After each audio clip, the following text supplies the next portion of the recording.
talk about mindfulness practice. So today I'm going to give a brief presentation about revisiting the mindfulness practice in terms of Buddhism and modernism. So throughout our session, so I'm going to discuss the notion of mindfulness, so the concept of what it is, and how can we understand mindfulness from both religious and secular perspectives, and how the Buddhist teaching of mindfulness could be explained, and also that how and also discuss a little bit about the evolution of mindfulness practice since the early period before Buddhist time or pre-Buddhist period of India to until now. And we do a little reflection about how mindfulness practice could help us to acquire some inner peace. So initially, we are talk about what is mindfulness. So actually, mindfulness at the moment is very hot topic. So we can find that all over the world that about the I'm sorry that all over the world we can find that about mindfulness practice, and we can see that everywhere. We can see the mindfulness movement, mindful talking, or mindful eating. So everything is a mindfulness. So, and we are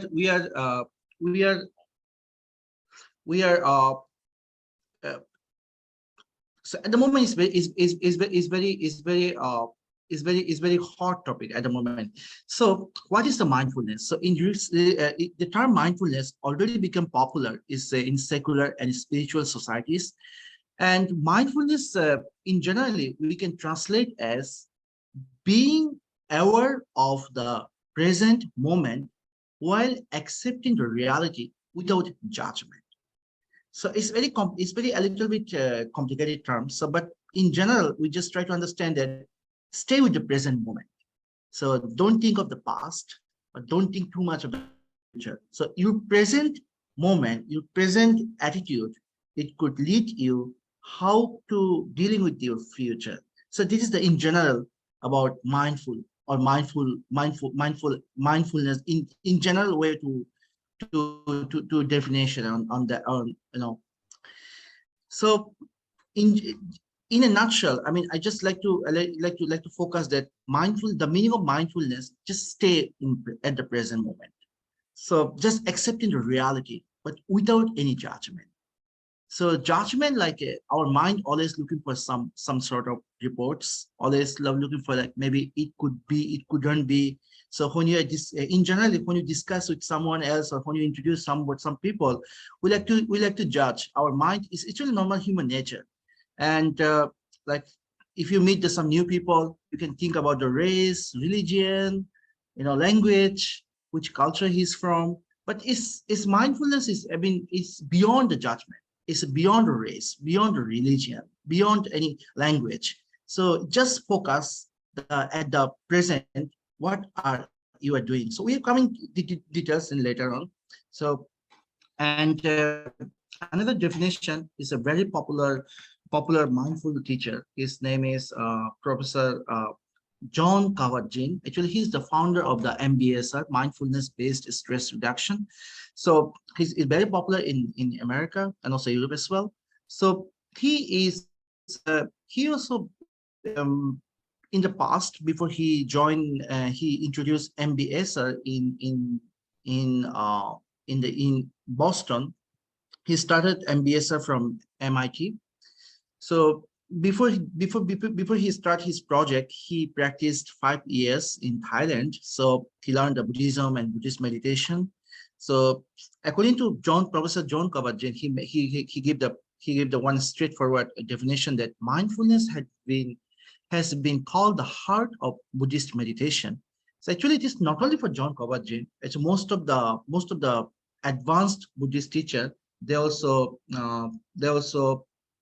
doing that mindfulness. It could be that not the I mean one of the core teaching.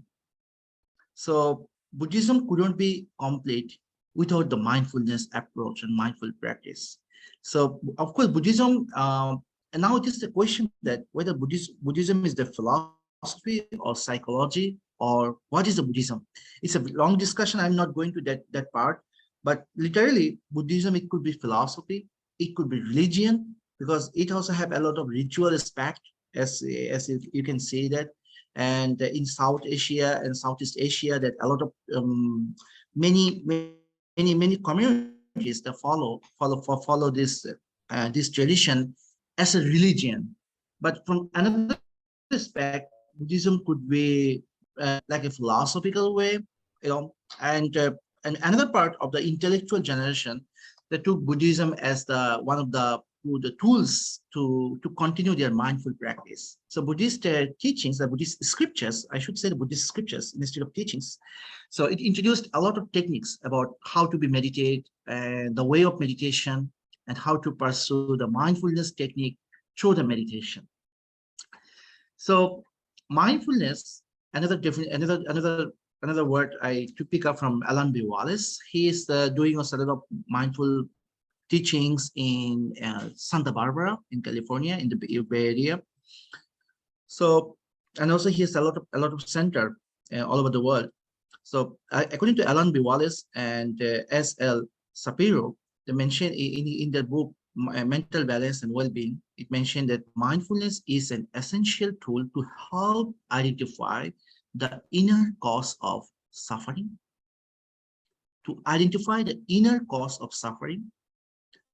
the possibility of freedom from suffering, and the means to realize such freedom. So that's quite interesting, actually, that how the mindfulness teachings could be, or mindful practice could be, help you out to understand and to clarify the suffering of suffering. So actually, it is another question is came always, like whether Buddhism is always talking about suffering. Suffering in Eastern language, in Pali and Sanskrit is called dukkha, but in English we translate suffering, pain, lamentation, grief. So some scholars are making some fun that, okay, maybe Buddhism, maybe they're always talking about suffering is maybe pessimistic religion or something like this. Actually it's not. It's the it could be, but so Buddhism explains suffering as a tool, to clarify it is suffering and how to cherish your happy moment. As long as you understand the suffering as suffering, so you really could be see that how to cherish, how to celebrate our peaceful state, that part of the happy state. So that is another objective, how to go through the Buddhism through the suffering. And this another amazing teacher, just at the beginning of this year, he passed away. His name Venerable Thich Nhat Hanh. He is from Vietnam, but most of life he spent in France and the US. So he's the founder of Palm Village. He has a lot of books, you can find it. So Thich Nhat Hanh, he clarified one very wonderful things, like he said that mindfulness to describe positive energy that helps people recognize the happiness that already exists in their life. That's a bit positive way how mindfulness could be understand. Now, sorry, yeah, and if I go more details, more deep, and we can see that mindfulness could be defined as bare attention. So bare attention, which alludes to its present focused awareness, the mental, verbal, and physical aspect of mindfulness. So actually we have three embodiments, like our mental action, verbal actions, our oral transmission, and physical action. So when you are mindful, so we can see the quite a balance. We can see that our mind, when mind is have a stable moment, so we can make it balanced through into our body as well. And of course, we can watch our speech, whether it is relevant or not. And this is the one, another story, like a few years ago, 4 years ago in Thailand, there was one incident happened, like nearly 19 boys went to the north part of Thailand. They're the soccer players, and they went for hiking. So what happened? They went to the cave, and they go to very deep into the cave, and suddenly the heavy rain and the water is, water enter into the cave, and the water is rising up. So it was it's a global news that time. It's 4 years ago. It's the cave named Tham Luang Caves in northern part of Thailand, is the place named Chiang Rai. So it was for more than 2 weeks, they're stuck inside the cave. But those boys, people are looking for them, media, and every rescue teams are seeking for how is this boy, whether they're still alive or not. But when the rescue team discovered this boy, they're very lucid, a very peaceful state. Actually, it was very interesting at that time that their trainer, he was a good practitioner. He was a meditation practitioner for a few years. So even it was a very scary moment, because they know they're going to die. This very one of the deep troublesome state in their life. But he made them boys calm down. He said that, okay, just follow some technique like breathing in, breathing out. So make them some calm down. Okay, let's see what will happen. It will happen, but let's see that just calm down instead of excitement, instead of scary. It's beyond the emotion. So that time it could be, we can explain, it's that quite pure attention or bare attention. So again, let me allow to read this. Mindfulness is, however, defined as bare attention when alluding to its present focus awareness. The mental, the verbal, and the physical aspect of mindfulness entails remembering the crucial action, as well as cultivating enough heedfulness, enough awareness to forego needless action. That is the bare attention. In another way, we can say the pure attention. So you could be the beyond your one's fear, awareness. So let's back to our first slide, and we mentioned that it's beyond the past, not be worried too much for the future. So all is present, but it's a pure attention onto the present moment. So bare attention or awareness is a detached, focused observation of arising the phenomena at the moment and empty of reactive association. So it's very hard to keep the empty state of the mind. It's very hard. It's very easy to speak like philosophical way. We can tell a lot of things, but at the same time, a lot of things are going on. Even I'm also, for example, that I'm now presenting the presentation, but at the same time, I multitask. I'm using my electronic devices, using my phone, and also the sending my text that, okay, now they don't call me right now. This I'm now in the conference, so something like, so it's not exactly what we are doing, like bare, but it's very hard to do that. But it's a skill, a skill that can it's such as like a restart your computer or restart your cell phone. When they use cell phone have a lot of junk, it's like hang. So sometimes the screen doesn't work. So we need to restart our cell phone or sometimes in our computer devices. So our mind needs to pause. Our mind needs some kind of state. Mind needs some kind of rest. How to stop thinking, stop overthinking. Actually, we all are staying with the thinking. We all thinking about our life, future, relationship, studies, a lot of things, but we need some time how to make pause, how to pause our thought process, then we can say that it's a kind of a skill, that is the bare attention. So bare attention also implies focusing on the moment without reaction or judgment. That's the same thing. Like we never be judged. Just try to understand that without judgment. When you have a judgment, so we start to make it classes, some discrimination, a lot of hierarchy. So it's so many things, when we start to do some, but we try to beyond judgment.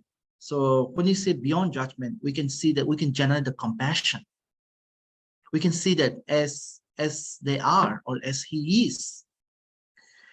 And another key terms is that bare attention, it alludes that focusing on one thing in one moment. So just focus, just do the one moment. So not multitask, just to focus. What are you doing? Just at the one things at the one in one point. Maybe sometime in English we say that step by step. So so we can try that just one thing, not be too many things at the same time. So stop multitask. So in a nutshell, or in briefly, we can say mindfulness, it's a mental state of awareness of awareness. So awareness of awareness.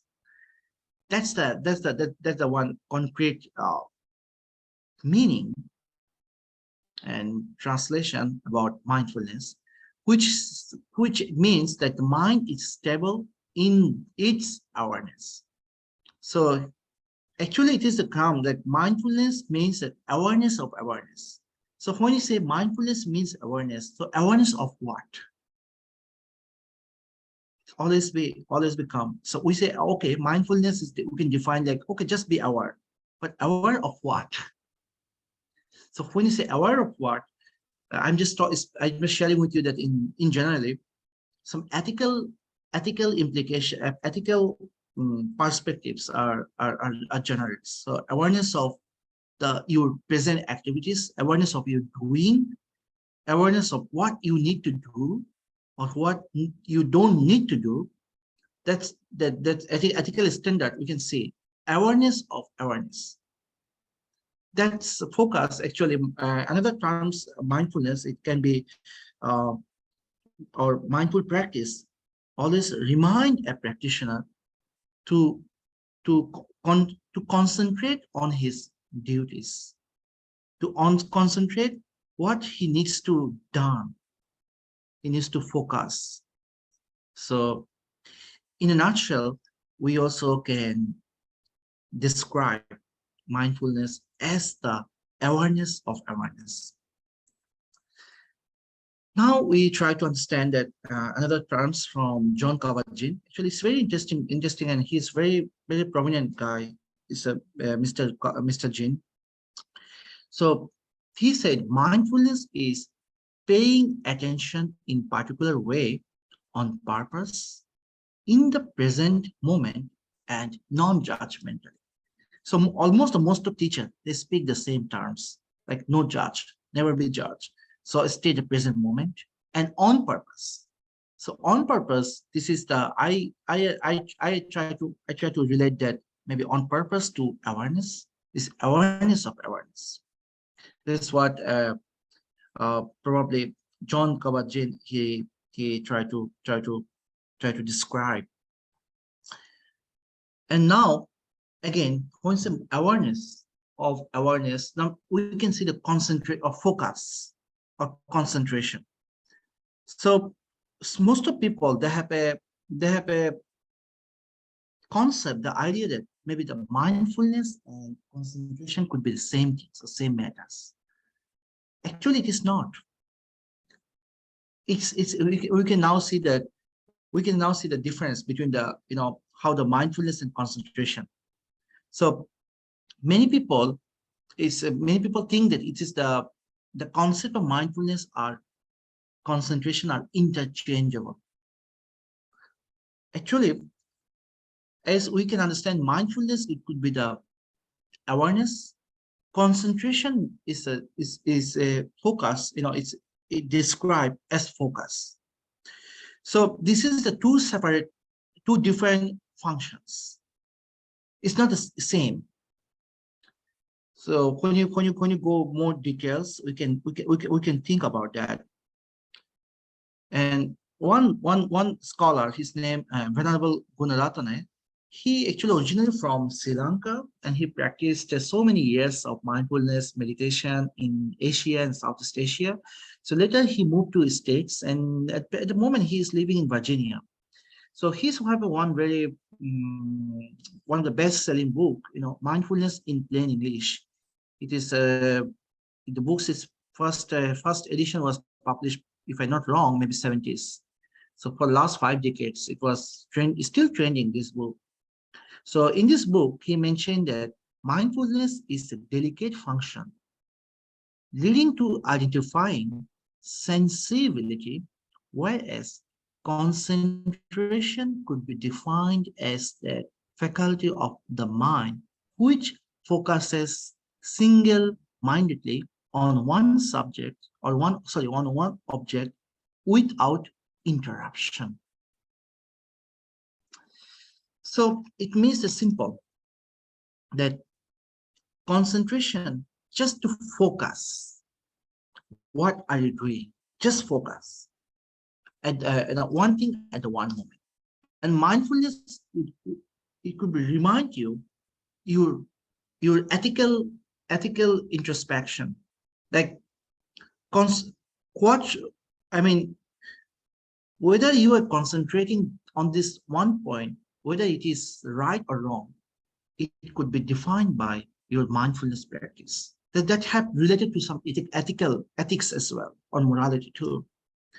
So mindfulness always reminds you that, okay, what should you do, or what should you not need to do?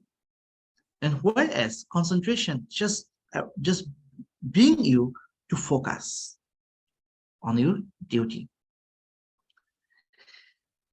So then another thing, like when you say mindfulness practice or mindfulness, we can see that actually mindful practice is not the new things, it's not just like another thing. Maybe say that sometimes it's say that mindfulness teaching could be maybe introduced by the Buddha. Actually, it's not exactly. It was before the Buddha's time. It was there.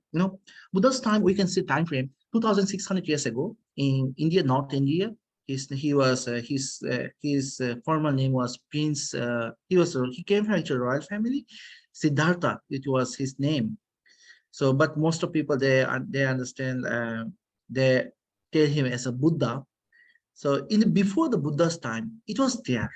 So there are two civilizations, as you know, that in the past. One is that Indus Valley civilization in India, or which is known as Harappa civilization, and another one is that in Iraq, Iran, that side is Mesopotamia civilization. So when you find some archaeological evidence, and also see some ancient scripture, you also can see that mindfulness practice was there. Actually, these people also try to do some kind of practice. So this archaeological, it was discovered the last century in Pakistan area, in this the ruin of the Mohenjo-daro city. It was one of the very old city, but this city destroyed, but we can see the just ruins. It was 3,300 years to the 1,300 BCE. That means from today is more than 5,000 years ago, the city. So we can see that there are some of their artifacts and some of their terracotta figures, or some of their seals, some of the relics which is related to the yoga and mindful practice. So the people of the Harappa, some seals, they instruct that yogis, or yogi means like the people who is a practitioner, yoga. The people who practice yoga, which they're known as yogis. This is the Sanskrit and Indian terms, yoga and yogi. So I think you all may be familiar with the term yoga. A lot of yoga center is is there all over the world, but yoga also part of the one of the part of meditation, or some people say meditation is a part of the yoga practice. But actually, both are almost same, because both yoga and meditation, they function in same way. They help you to make balance your mind and body. So many skills from yoga, it could be shown that that some lotus position. I think you understand lotus position, across the legs, put the palm, keep one hand onto the another hand. So lotus sitting position. So we can see a lot of lotus position teachers, then it could be help you that to how to say, it's quite interesting actually. So many seals, many relics, we can say that which could be demonstrate the practice of mindfulness is not only that Buddha time, it was exist pre-Buddhist pre-Buddhist period in India. So it is the Indus Valley civilization, which is it was mostly seen area. So Mohenjo-daro, we can say, Harappa, it's the Indian language.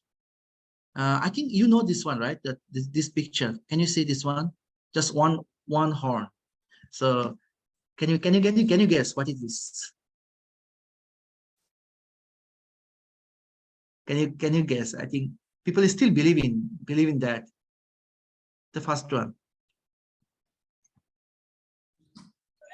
Is it a cow? I cannot see. It's a cow, yeah, but it's a one horn only. Can you see here? Yeah. Yeah.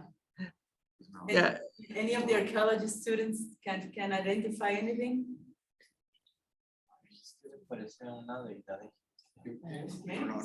Está mega discusionista, ¿no? ¿Ah? No sé, o sea, digamos, yo estaba pensando en que quizás, o sea, digamos, aquí se ve solo un cuerno, pero puede que estén los dos y únicamente estemos viendo un solo perfil. Okay. Can you repeat it in English? Okay. Yeah. Maybe we are only seeing one profile of that image. Right. Actually, it is the same concept of unicorn. So it believes that unicorn actually even the Indus Valley time, but we're not sure actually whether it is or not. So I also watch recently I watched one movie like it is also available on Netflix. Mohenjo-daro, the movie name, the city name Mohenjo-daro.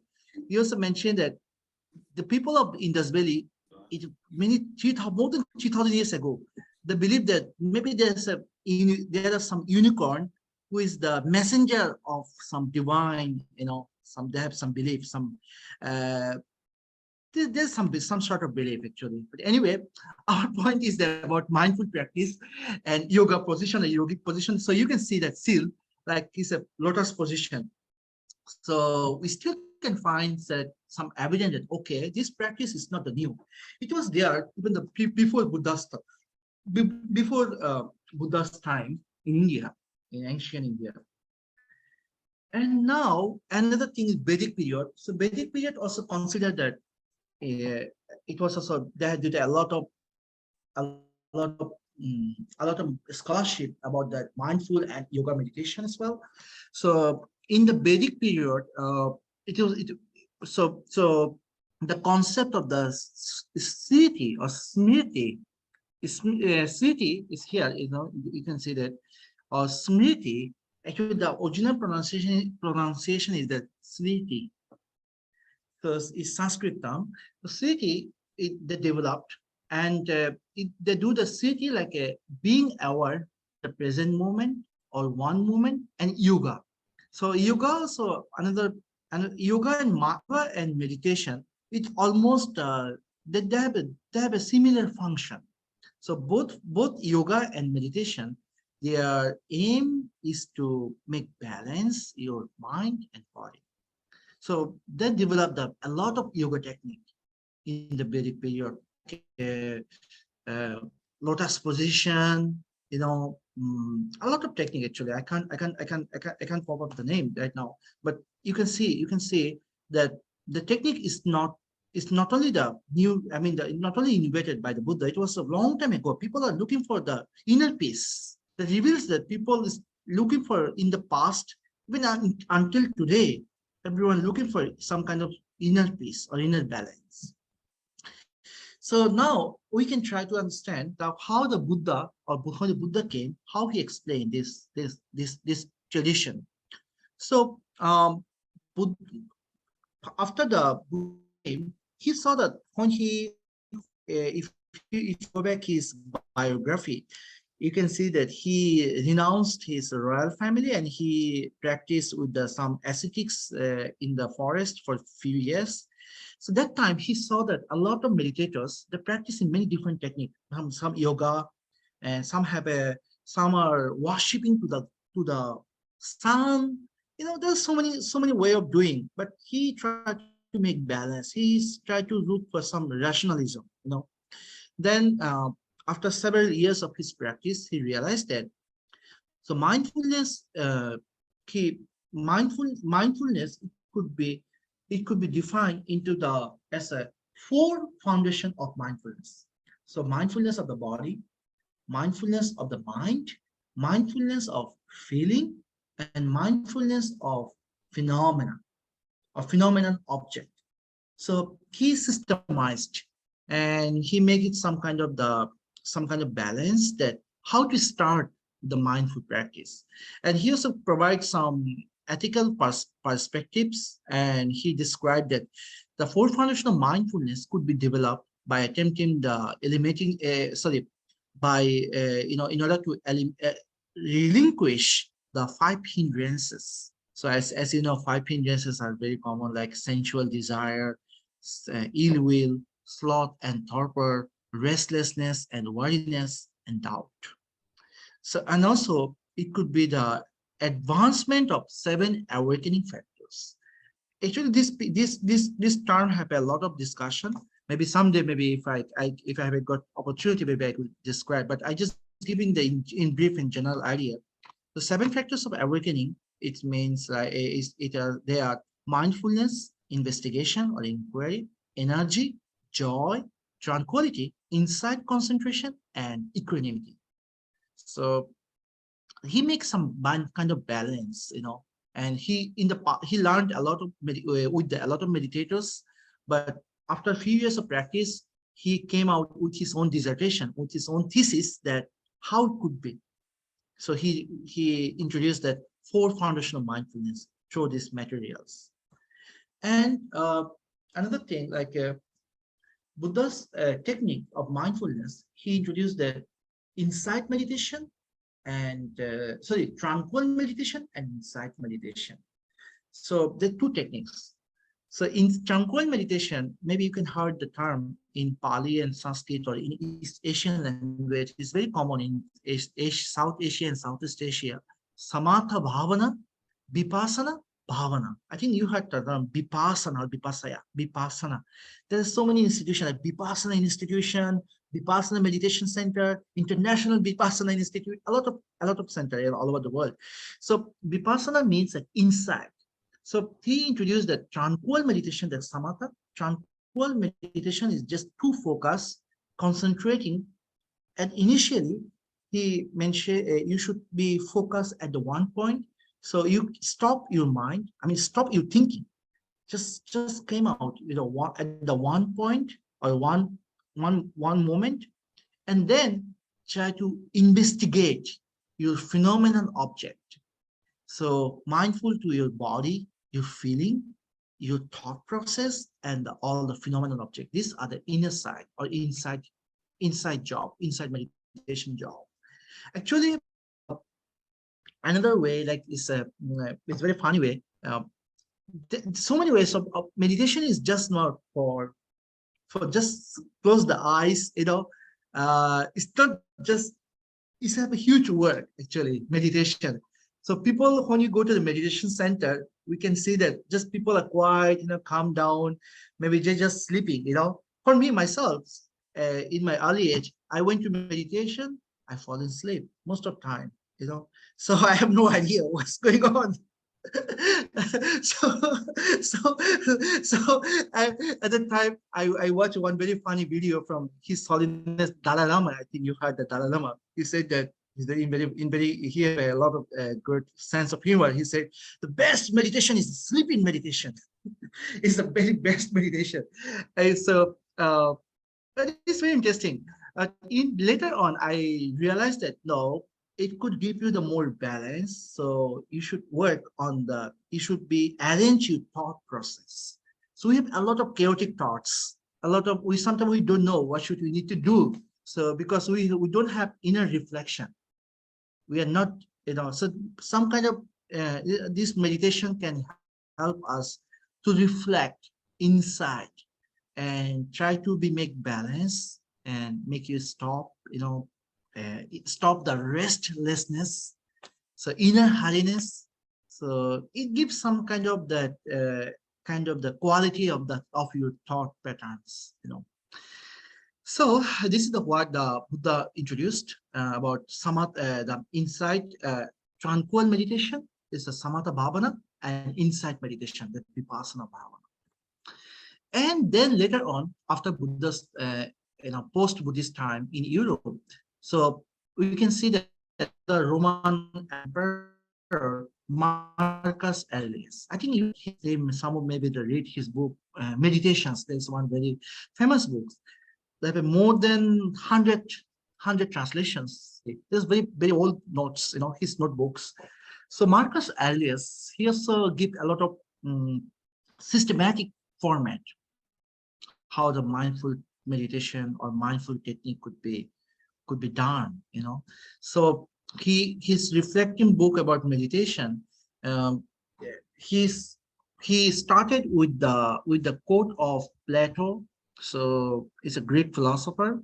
So Plato, I think, if I'm not wrong, Plato is the student of Socrates, if I'm not wrong. Actually, it's the same part. So he started his actually in the past, even Roman or the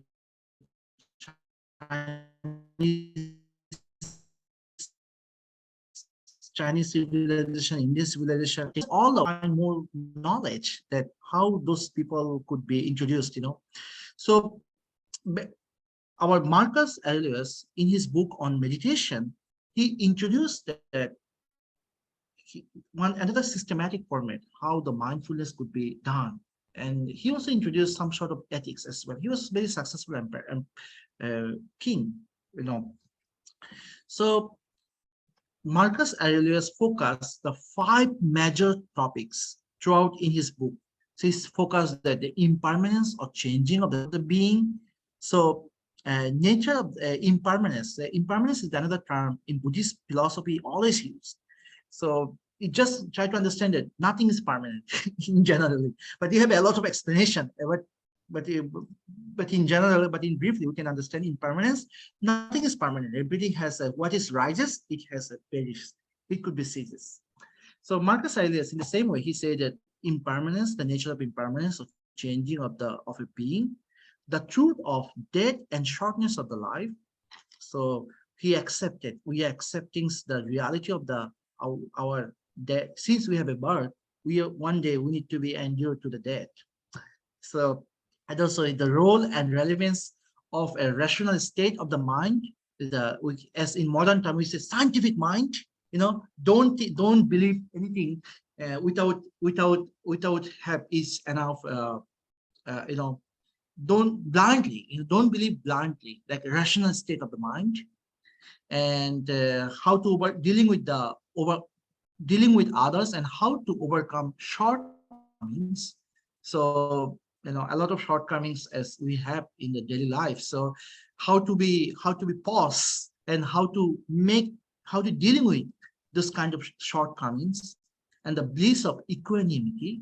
So equanimity is also Buddhism also explained in the same way that Marcus Aurelius has explained. So equanimity is that non-judgmental or overcome, without much excitement. So sometimes when we got something, we are more excited. So equanimity make you more balanced. Like, okay, have a gain, loss, So it have accepting the reality as it is. That is another term for meaning of the equanimity.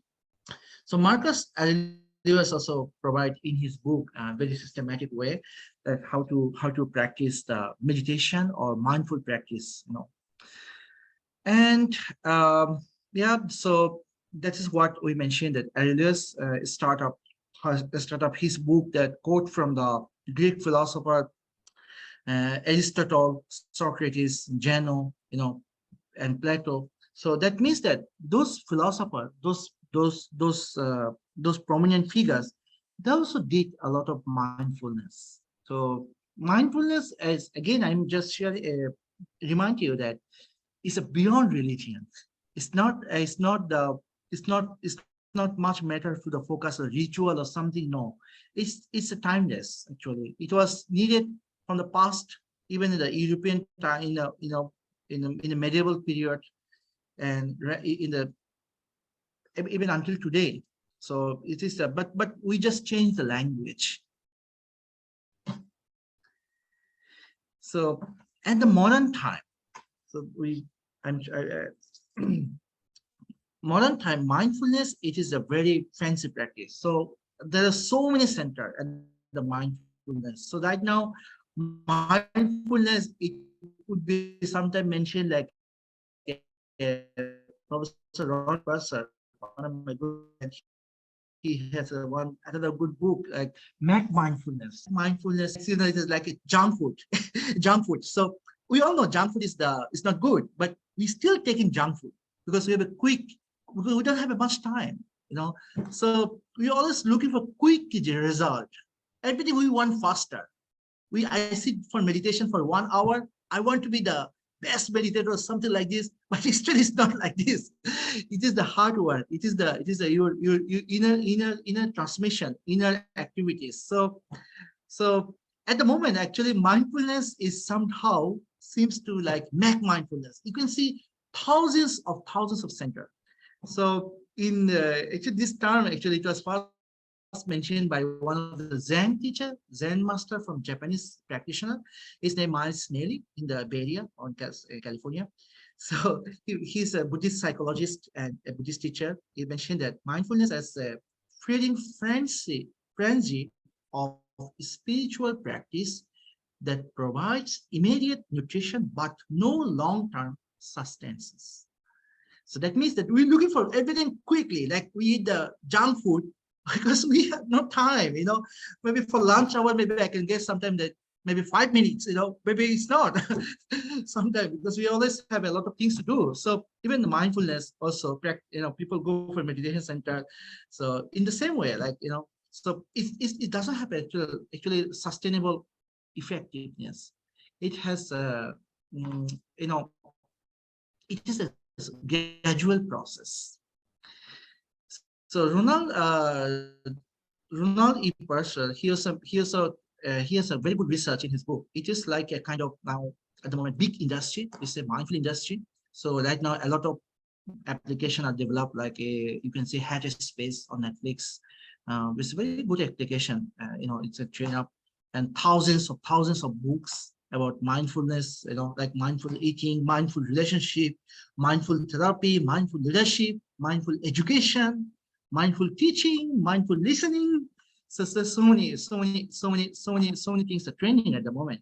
But yes, it is how it's going on at the present moment. But of course, that a lot of good practitioners, a lot of people are doing such a good things. But we have now, the interesting thing is that we have now all the materials. We have now 2000 years materials, but we don't have enough time to reflection. I bet we get the quick result. That's a point. And so there's so many center, as you said, that mindful about Spirit Rock Meditation Center in the Bay Area. even the East Coast and the West Coast in the United States, some Balame Mountain Center. There are so many centers, actually, thousands of centers. I'm just sharing with you that from my short knowledge in the Western country, in Europe and the States, we can see a lot of center, a lot of mindful center. But yes, yes, it is a kind of now the training issue. So people are looking for mindfulness. Therefore, all the centers are, it's now increasing. Actually, it's not decreasing. So this tradition is at the moment is is everywhere. Actually, even all the corporate offices, they have some section like mindful leadership. They use some kind of programs, and a lot of not only for education center, even everywhere actually they promote this kind of programs, how to be people could be mindful working, or just doing the without much mistake. So now the ending part, the benefit of mindful practice. So as you know that mindful practice, it could be the long process, it's a gradual process. So it can improve your well-being, and it can be clarify your thought. Again, it could be clarify your thought. It could be make you concrete direction. What should you need to do? What should you not need to do? You can see yourself. So mindful practice or meditation, just watching yourself, just watching own mind. It's not watching for other mind. But sometimes when in the past, when I was teenage, I went to meditation center. So many people are sitting down there. My teacher told me, you should close your eyes. I said, I close my eyes, but I feel that somebody is watching to me, that I can't close my eyes. I want to open my eyes. The teacher said, no, they are also watching themselves, not you. I said, I can't do. It took me a long time. So, but it's a mindful practice. It's just watching yourself. Just clarify your thought. What should you need to do? It can help you out, for your daily routines and daily schedules and your career path, whatever. And it also can be physical health. So when you have a mindful eating, mindful exercise, our mind and body could be balanced, and we can do some yoga practice. Actually, our human system is also related to our mind, because sometimes we feel too much stress. This stress moment, it could be effect to our body as well. So we need to be much, it can be mental health. It could be much prior to focus. So that is what that mindful practice could be much benefited. So then you can see a lot of good quotes about mindfulness. It's when I just pick up some books from books like, I like this one, the Eckhart Tolle. He said, wherever you are, be there totally. And the present moment is only time over which we have domination. So stay with the focus on the present moment. Another one like, peace comes from within. Don't seek it without. And Søren Kierkegaard, also another great practitioner, he said that it is never too late to turn on the light. So it's never too late. Wherever you are, just try to be practice. Just try to reflect yourself when you have a moment, and do every act of your life as though it were the very last act of your life. So that's if you have a moment. So I shared one of my article. You can have a look from this link. And thank you so very much for all of your attention. So I will be happy to, if you have any reflection or any question on that.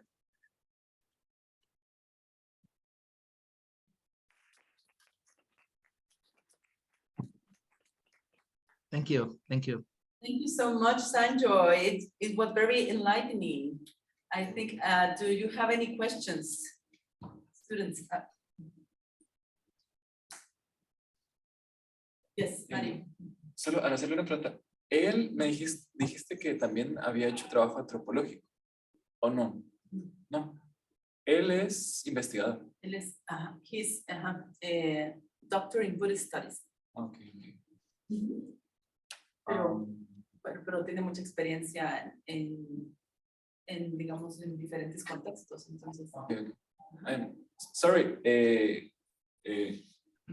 Sanjay. Yes. Hi, I'm Mario. Hi. Yes.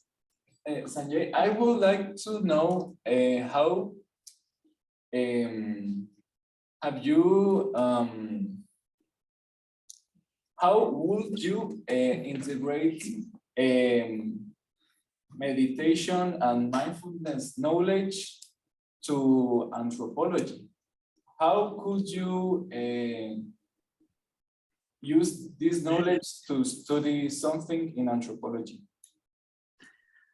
Thank you so much for your nice question. Actually, anthropology is it is actually a completely new area somehow.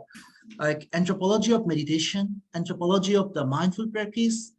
Still not much work has done, but yes, the things we are providing the overview today, it is an anthropological way to explanation. So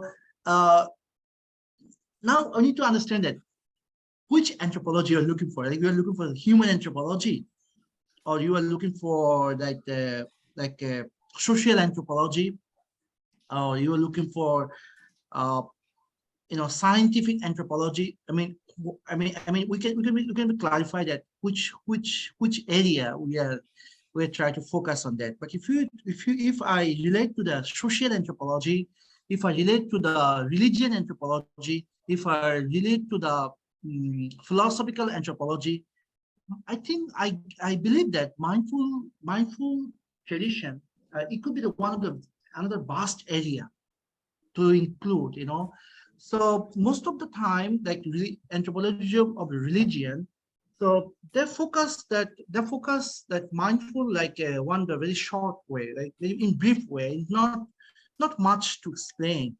So you can see that when you go to the anthropological perspective to the mindful evolution, you can see like you can see that how each of the tradition are explained. Actually, Buddhist tradition, it have a long history and long practice. Like you can see Eastern practitioner is not same like Southeast Asia. You can see Japanese practitioner and Chinese practitioner have a huge difference. Even Chinese practitioner and Sri Lankan practitioner, there be another difference too. Sri Lanka and Thailand sometimes is similarity, but it quite different than from Myanmar practitioners. So you can see a lot of perspectives. They have a lot of techniques, a lot of methods. So you can, if anybody can do the further research on the anthropology of the mindful practice, anthropology of meditation, I think it could be good done actually. It could be a good topic. According to my knowledge, I don't see that much people has done this area. Actually, still it's a lot of scholarship. We need to focus on that. Is it? Yeah. Yes, thank you. I think it's a nice idea actually, because of course context and cultural context can modify practices. So of course Sri Lanka or China or Thailand are going to have different practices for the same technique or the same belief. Exactly. Of course, the history of the culture or the context of the political, social, economic context can determine or define exactly these practices. Exactly. right. And of And course, also yes. yeah, and also that another thing, like Western practitioners are also not same as Eastern one as well, because American Europe, because Eastern practitioner, another thing I just like to share, that I'm sorry that if I missed that point. Most of the Eastern meditation center, they start with the rituals. They do some kind of ritual, 5 to 10 minutes or 15 minutes. But Western meditation center, most of them actually, because they have no idea about the Eastern, why they do this kind of ritual. But they go to the practice directly. So we can see some cultural like dimensions between this tradition and that tradition. So yeah, yes, thank you so much actually to clarify more. Thank you. Yeah. Yes, because that's interesting what you are saying. No, the thing that in Western practice, the ritual is not included. While in the Exactly. Southeast Asian or the Asian traditions, they are. So that's a sort of distortion or disconnection of the ritual context in the Western practice, right? It more or less, it goes that way. It's like this appropriation in certain way of this technique from the Buddhist tradition. And, you know, like you have said, mindfulness, right? Something like that. Mindfulness. Yeah, McMindfulness, right? It's like turning it into fast food or, Yeah. or yeah, like junk food. Exactly. And Yeah. spiritual context or religious context. Does anyone else have any questions? No? Nothing? No? So maybe some advice, Sanjoy, for my students, how to practice mindfulness or how to include mindfulness in their lives. Because, well, here, let me tell you, here at UPT, we have a mindful course. Wonderful. Yeah, it's embedded, but it's very interesting because it's embedded in the engineering faculty. So it's not Oh, precisely social studies or humanistic studies, but it's you know, entrepreneurship studies and That's mindful. interesting. Maybe it's something of mindfulness sort of thing going on, because I'm not sure about the contents of that course, but the thing is that we are also having this technique interpreted here in Guatemala. Oh, So that's amazing. yeah, That's good to know. I don't know if it's also a mindful, but anyway, what advice would you give my students in order to, yeah, Beverly. Yeah, one question from Mario. Yeah, Se la voy a mandar porque yo no sé hablar inglés. she's going to write it because, okay.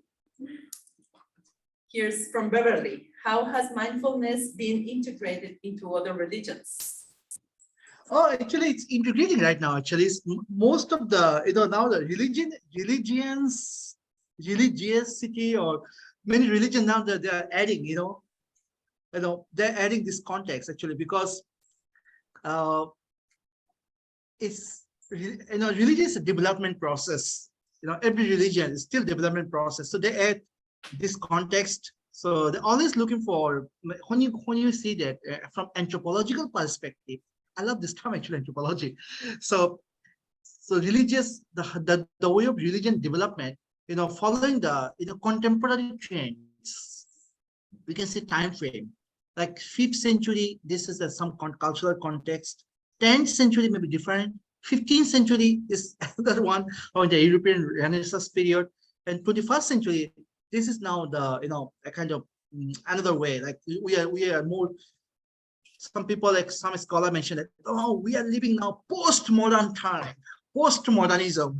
So I still sometimes try to understand that what is the modernism and understand the difference between modernism and postmodernism.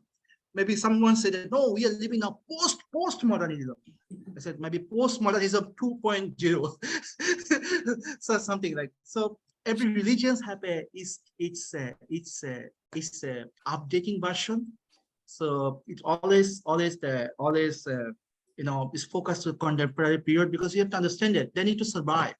A lot of religions. So I mean Buddhism, that they add a lot of techniques, a lot of method, and they also adding there's some kind of the training issue. So sometimes the political issue they focus. So yeah, so it's always be every religion now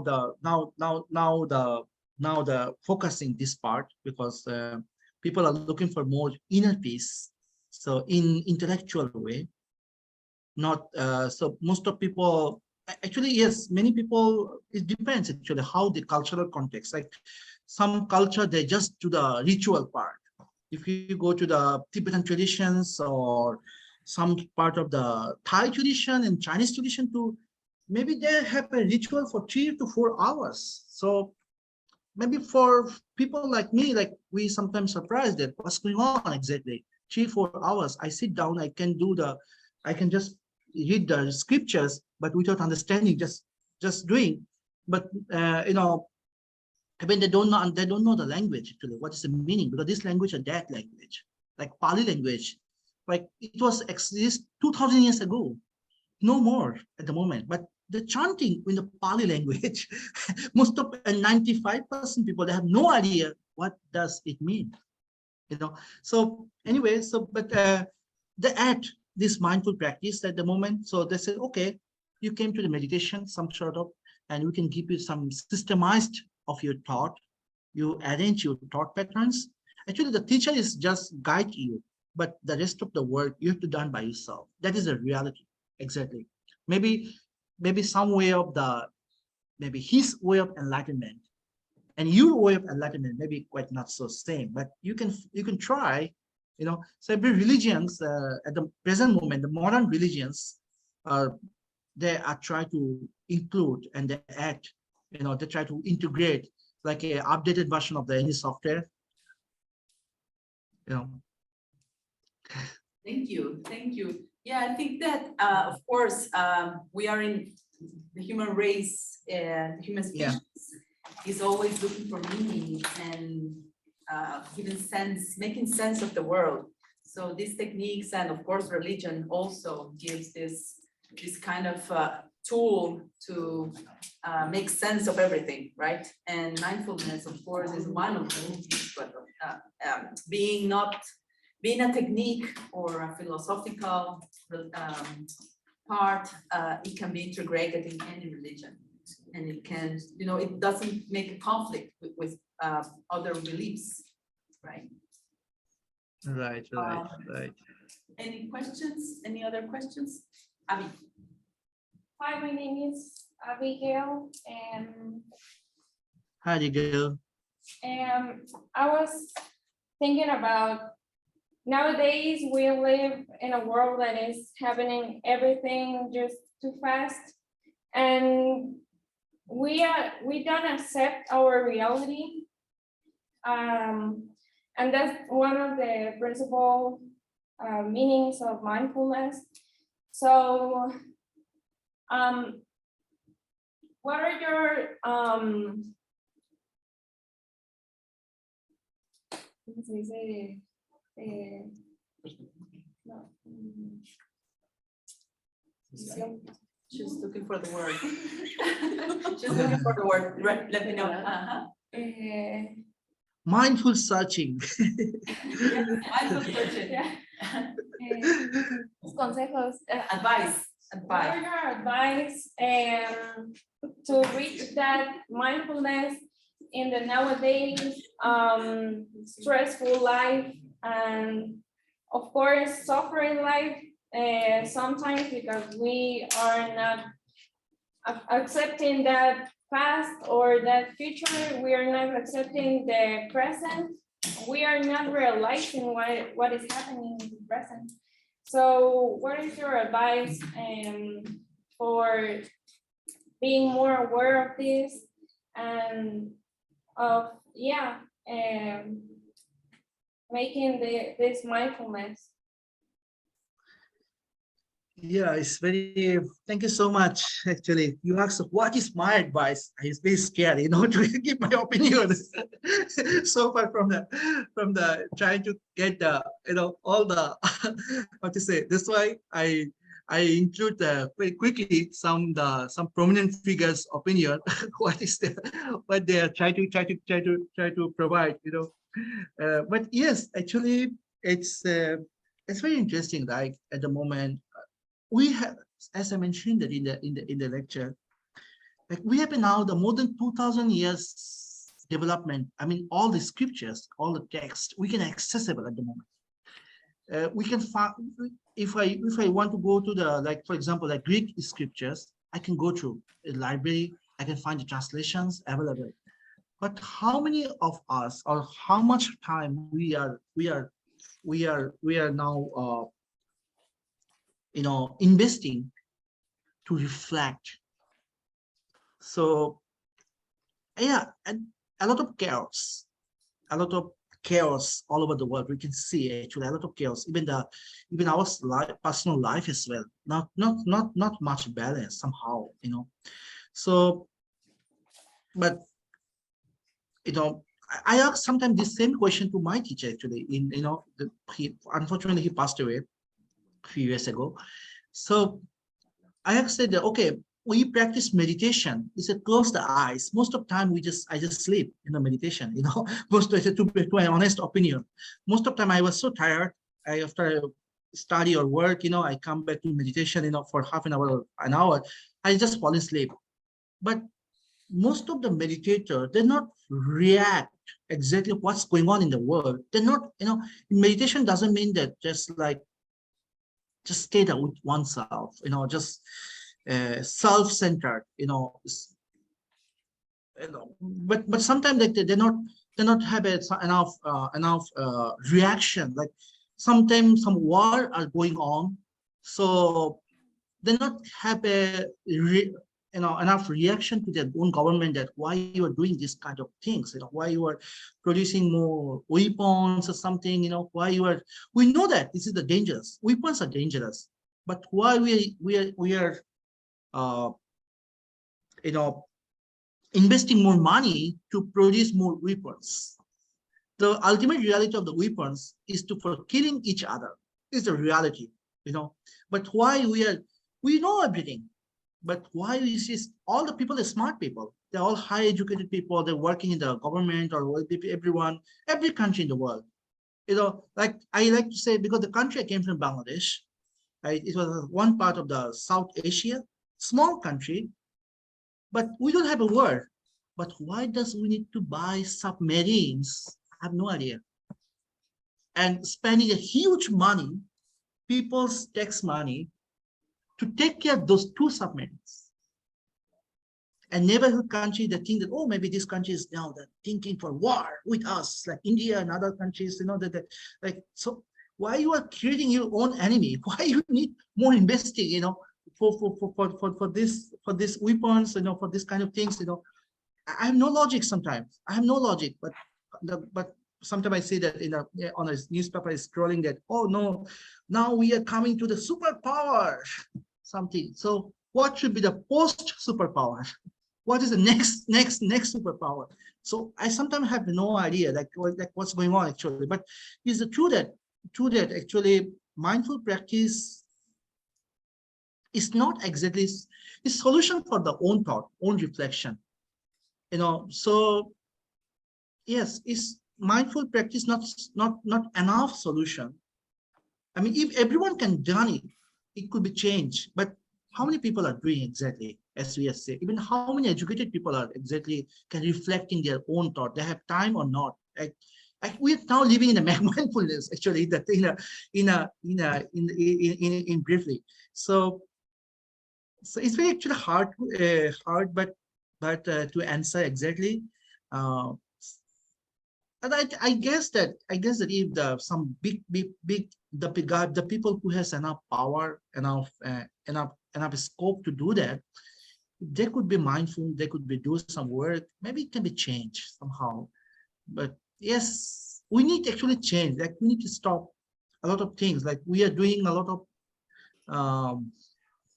many countries, almost every country right now. You just came from the pandemic time, so pandemic time was a very difficult time for everyone, as we all know. So that time, people also talking a lot about mindfulness or mindful meditation or mindful focus or mindful reflecting, mindful dealing with, mindful way of dealing to overcome the pandemic, or mindful way of dealing with the, inner stress, as But yeah, I see that every sky has its own silver lining. So I feel some silver lining that maybe changing, is now changing, because comparing with the last century, we don't have a world war right now. so maybe it's now doing, we are now, of course, we have some silver lining. Maybe we are now under development process. We are entering to the post-modernism. So yeah. Thank you. Thank you so much, Sanjoy. Is there any other question? Yeah. Yeah. This is Hello, Sanjay. My name is Andres, but you can call me Titi. And my question goes more. Yeah. And my question goes more on an archaeological line.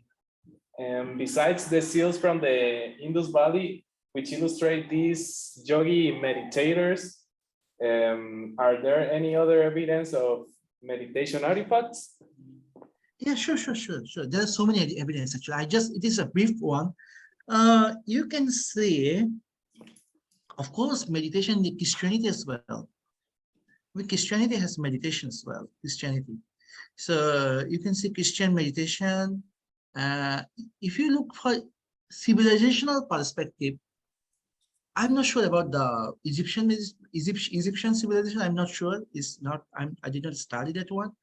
But as far I know, my colleague told me, he's a very good professor about Christianity. Christians have introduced meditation as well, and Judaism too, and even Islam. They have some kind of technique, some meditational way. But of course, that all the technique are, the objective is almost the same: to bring your mind inner peace, inner ease, inner tranquility. I like this term, the tranquility. Yeah, a lot of tradition that they introduced before. So yeah, we need to search out actually. Mindful searching. Yeah. Searching of archaeological evidence. Yeah, yeah. I think Mayan civilization, you're very close, like South America. Mayan civilization has practiced mindfulness, yeah, because they have a lot of stuff, They introduced the calendars, they introduced the systematic way of the living, mindful living. Mayan civilization also produced some sort of scholarship there. Yeah, in a way, it links with the modern or contemporary term of good living. Good living. Yeah, because it means that we are connected to all elements, to the earth, and that we are in harmony with these elements, with the world. So in a sense, it goes that way, but it's not as clear or as as stated as the mindfulness practice.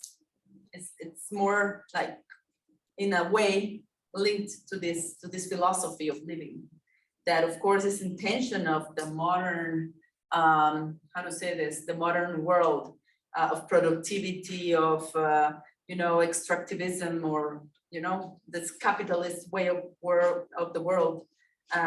It's more in tension because of course it looks for harmony and a good relationship with the elements, with the trees, with the earth, the water, etc. Right. Exactly. I agree with that. Yeah. Thank you. Well, I think we are arriving to the end of our class. So if there is any last question or comment? No? So we are going to thank you so much, Sanjoy, for being with us this evening. For us, it's almost night. We are here arriving at at 7 o'clock, more or less. It's 6:30 in the afternoon. We're more or less going to the night right now. Yeah, right. And you are, of course, beginning your day. So yeah. We thank you a lot for this presentation. I think we understood more about this, the Buddhist practice and how it links with our world, of course. And we are very appreciative of your knowledge. And I hope we can see each other again as we met some years ago. In Vietnam, in Hanoi. In Hanoi, yeah, we were in Hanoi in the Vesak celebration. That's how we met. In the Vesak, could you explain briefly what the Vesak means? Actually, Vesak is a commemorating of the Buddha's birth, passing away, and his awakening day. So it is Buddhist world like to celebrate this day sometime in the mid of the May. Then Vesak actually it just came from the Boishak, the word. But Western they can't pronounce that Boishak. It could be Besak. So as when the UN, it is start from maybe 1999 under umbrella. So sometime it happened. This conference this year held in Bangkok. Actually, I also joined this year in Bangkok, in the UN office. This time after Vietnam, I did not join because after pandemic, it was 2020 and 2021. It was no visa, no celebration. So normally this kind of program, like a lot of countries, they organize all the people and Buddhist leaders, not only Buddhist leader actually. We just say the Buddhist leader, but it's just all the people, from every tradition, scholars and everyone. They just celebrate, the day of awakening. So awakening like mindful, so that we celebrate. So it was a very interesting, very nice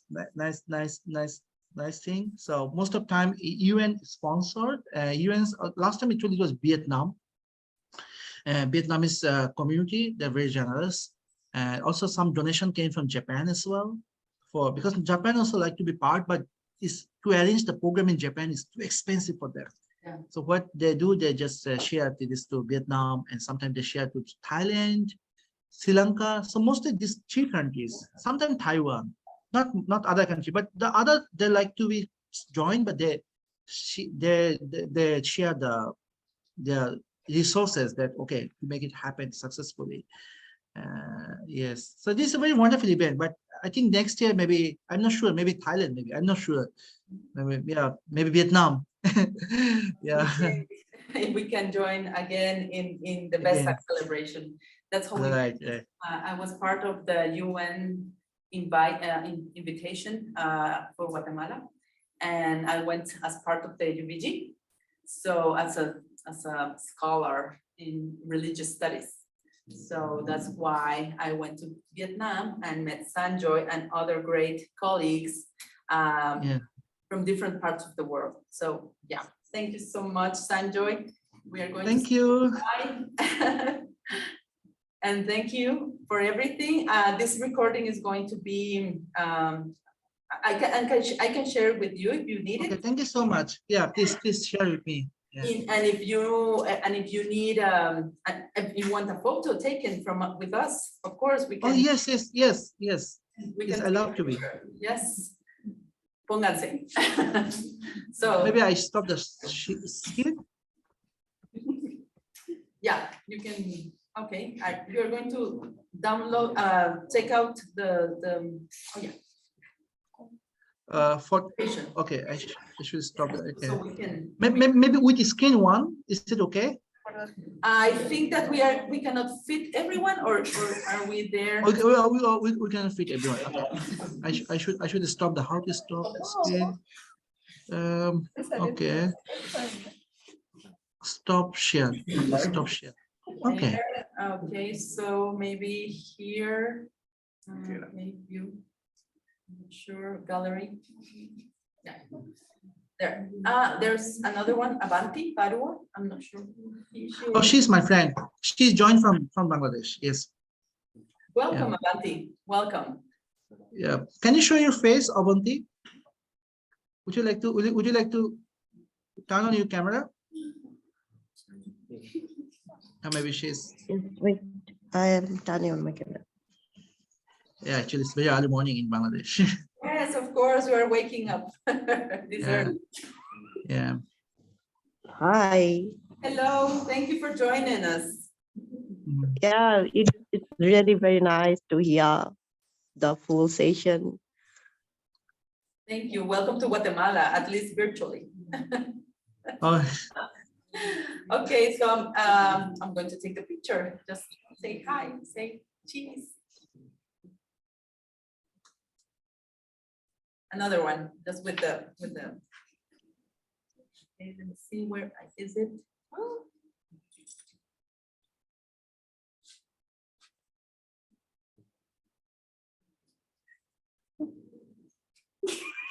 I'm not sure if I took it. ¿Alguien quiere tomarla desde su compu? Because I'm not sure if I took it.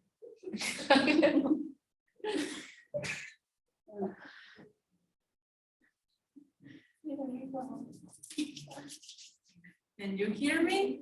I think it's none. Okay. Okay. So. Okay.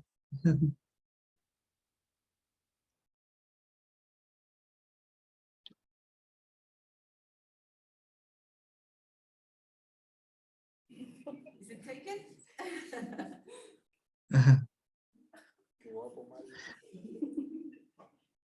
Está guapos todos. Everybody beautiful.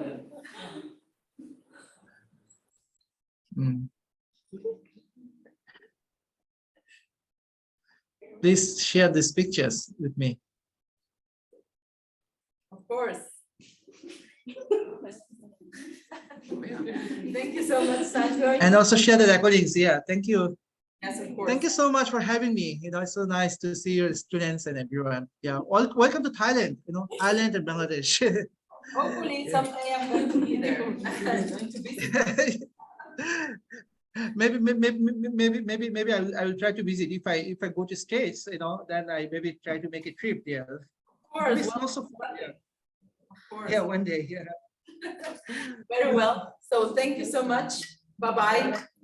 Bye bye. Have a good one. Bye bye. Bye-bye.